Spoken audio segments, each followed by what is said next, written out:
Sesaat setelah menciptakan surga, Allah Subhanahu wa Ta'ala meminta Jibril untuk melihat isinya. Jibril berkata, "Ya Allah, tidak ada seorang pun yang melihat surga kecuali ia ingin tinggal di sana dan berjuang untuk menjadi penghuninya." Kemudian Allah Subhanahu wa Ta'ala meminta Jibril melihat jalan yang harus ditempuh untuk mendapatkan surga. Di sana ada banyak sekali ujian dan kesulitan. Jibril berkata, "Ya Allah, aku khawatir tidak ada seorang pun yang ingin memasukinya." Kemudian Allah Subhanahu wa Ta'ala meminta Jibril untuk melihat neraka. Setelah melihat isinya, Jibril berkata, "Dengan kekuatanmu ya Tuhanku, setiap orang yang sudah melihat api neraka, pasti ia akan berjuang sekuat tenaga untuk menghindar darinya." Kemudian Allah Subhanahu wa Ta'ala meminta Jibril melihat jalan yang disediakan untuk menjadi ahli neraka.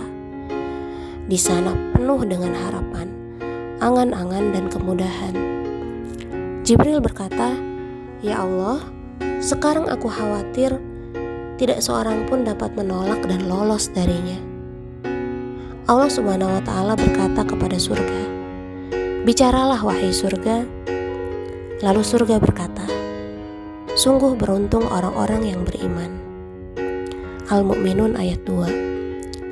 Kemudian Jibril berkata, "Keberkahan bagimu, rumah bagi para raja." Orang-orang beriman menjadi raja atau ratu ketika beribadah kepada Allah dengan penuh keikhlasan. Rasulullah SAW bersabda, "Apabila seorang mukmin berdoa 3 kali untuk menjadi penghuni surga, surga mengamininya dan berkata, 'Ya Allah, jadikanlah ia ahli surga.' Apabila seorang mukmin berdoa 3 kali untuk menjauhi neraka, neraka mengamininya dan berkata, 'Ya Allah, jauhkanlah ia dari api neraka.'" Masya Allah, baik surga maupun neraka tetap berharap setiap mukmin bisa menjadi ahli surga. Surga juga mencintai bulan Ramadan. Pada bulan ini, pintu surga terbuka lebar, pintu neraka dikunci, dan setan dibelenggu. Saatnya kita memanfaatkan waktu untuk sebanyak-banyaknya beramal soleh dan berdoa agar menjadi ahli surga, rumah abadi kita. Amin.